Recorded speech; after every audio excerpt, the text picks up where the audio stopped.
성도 여러분 반갑습니다. 우리 주님이 함께 하시는 복된 하루 되셨습니까? 오늘도 우리 주님께서 함께 하시는 가운데 맡겨주신 사명 즐겁게 감당하며 또 한 사람의 예수로서 하나님의 아들이죠. 하나님의 자녀죠. 하나님의 자녀로 오늘을 살아내느라 수고 많으셨습니다. 우리의 삶의 아름다운 열매로 하나님이 기뻐하시는 모든 일들이 아름답게 이루어질 수 있기를 간절히 바랍니다. 오늘 우리가 함께 은혜를 나눌 본문 말씀 마가복음 14장입니다. 마가복음 14장 27절부터 31절까지에 있는 말씀, 마가복음 14장 27절부터 31절까지 봉독합니다. 예수께서 제자들에게 이르시되 너희가 다 나를 버리리라. 이는 기록된 바 내가 목자를 치리니 양들이 흩어지리라 하였음이니라. 그러나 내가 살아난 후에 너희보다 먼저 갈릴리로 가리라. 베드로가 여짜오되 다 버릴지라도 나는 그리하지 않겠나이다. 예수께서 이르시되 내가 진실로 네게 이르노니 오늘 이 밤 닭이 2번 울기 전에 내가 3번 나를 부인하리라. 베드로가 힘있게 말하되 내가 주와 함께 죽을지언정 주를 부인하지 않겠나이다 하고 모든 제자도 이와 같이 말하니라. 아멘. 예수님과 함께 생사고락을 같이 하려고 결심하고 따라 나선 제자들로서는 상상하기 어려운 말씀을 들은 것이 오늘 본문의 말씀입니다. 모든 제자가 다 나를 버리고 도망갈 것이다 라고 말씀하셨고, 베드로가 다른 사람은 몰라도 나는 절대 그러지 않는다고 죽음을 걸고 죽기를 각오하고 맹세를 했습니다마는 예수님은 분명하게 말씀하십니다. 베드로, 너는 닭이 2번 울기 전에 나를 3번 모른다고 부인할 것이다. 제자들로서는 상상할 수 없는 일이죠. 어떻게든 예수님 곁에 가까이 있고 싶어 했고 인정받고 싶었고 어떤 상황에서도 예수님을 떠나지 않고 함께 하려는 결심으로 모든 어려운 환난을 견디면서 그 결심 하나만으로 여기까지 왔는데 도대체 어떤 일이 있을 예정이길래 예수님이 어떤 일을 겪으실 것이기에 제자들이 다 예수님을 버리고 도망을 간다. 이게 말이 안 되는 얘기지 않습니까? 예수님의 제자들을 믿지 못하시는 건가? 별의별 생각을 다 하게 되는 말씀을 예수님이 폭탄처럼 던지신 거예요.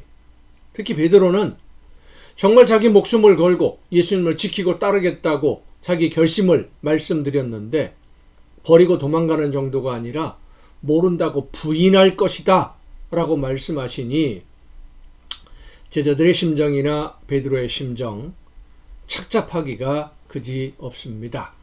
왜 예수님은 우리를 안 믿어주는 것일까? 누군가가 배반한다고 암시를 하시지를 않나? 다 나를 버리고 도망갈 것이라고 하시지를 않나?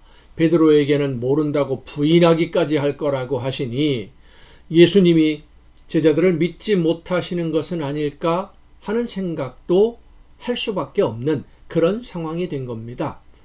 그런데 우리가 생각해 볼 문제는 베드로가 예수님에게 죽더라도 떠나지 않겠다 하는 다짐을 했었지요. 어떤 마음으로 베드로가 이런 말을 했던 것일까 하는 점을 우리가 좀 더 깊이 생각해 봐야 됩니다. 베드로는 정말 죽더라도 예수님 곁을 끝까지 지키려고 다짐을 했을 것입니다. 처음에 예수님을 따라 나서는 그 순간부터 6월절 만찬을 함께하는 이 시간까지, 마지막 시간까지 예수님과 함께 지내면서 물론 후회한 적도 있었겠지요. 그렇지만 이제 예수님이 하시는 일, 말씀을 듣고 그 놀라운 기적을 보고 듣고 체험하고 나서는 예수님이 정말 하나님이 보내신 분이라는 확신을 가지게 되었고, 그래서 예수님과 함께 끝까지 하려고 마음에 굳게 결심을 한 것인데 너희가 다 나를 버리고 도망갈 것이다 라고 예수님이 말씀하시니까 다른 사람은 몰라도 나는 절대 그렇지 않습니다 라고 예수님에게 말씀드린 건데 이 베드로의 진심이지요. 진심으로 그렇게 그냥 한번 예수님에게 점수 따기 위해서 다른 제자들 앞에 위신 내세우기 위해서 형식적으로 해본 말이 아니라 진짜 진심으로 죽더라도 나는 예수님과 함께 할 거다. 이런 각오가 베드로에게 있었던 것이죠. 그런데 우리가 잘 알듯이 베드로는 예수님을 모른다고 정말 3번이나 부인을 합니다. 어떻게 해서 부인을 하게 된 것일까요? 이 문제는 내일 이 시간에 좀 더 살펴보려고 합니다. 중요한 것은 우리는 앞으로 일어날 일에 대해서 사실 전혀 모르기 때문에 아무런 준비도 하지 못하고 있다는 점입니다. 내일이 아니라 잠시 후에 일어날 일도 우리는 모릅니다. 그래서 어떤 준비도 하지 못해요. 나름대로는 준비를 한다고 하는데 사실 보면 실제로 앞으로 일어날 일들에 대한 준비는 아무것도 하지 못하고 있는 거예요. 모르니까. 그래서 우리 모두는 하나님의 도우심을 간구하고 하나님을 의지해야 되는 것입니다.